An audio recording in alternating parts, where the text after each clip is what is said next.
انتوا بس شوفوا كمية الرحمة الموجودة في قلب هذا الإنسان في هذا الفيديو.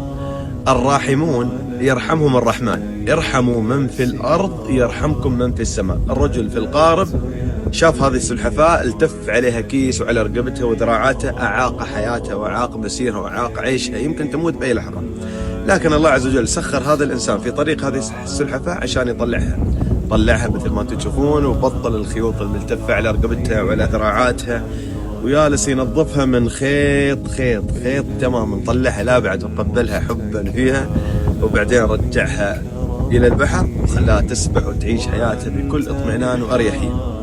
الراحمون يرحمهم الرحمن، ارحموا من في الأرض يرحمكم من في السماء. الله عز وجل يا إخوان جاء في الحديث ربنا سبحانه وتعالى له 100 رحمة، أنزل واحدة في الأرض فبها يتراحم الخلائق، وحدة بس اللي أنزلها في الأرض وحدة، فبها يتراحم الخلائق كلهم، حتى أن الدابة ترفع حافرها عن ولدها خشية أن تطأه.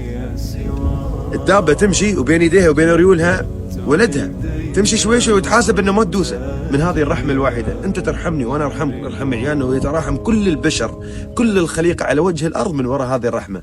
99 رحمة ادخرها الله عز وجل ليوم القيامة، أسأل الله عز وجل أن يشملني وإياكم منهم.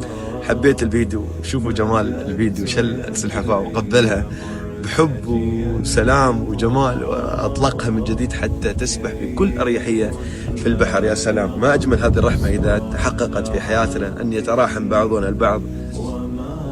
أسأل الله أن يشملنا وإياكم بعفوه ورحمته، ويكتب لي ولكم الجنة العالية. حبيت الفيديو وحبيت أشارككم فيه، جميل الفيديو، وأجمل ما في الفيديو هذه الرحمة الموجودة في قلب هذا الإنسان.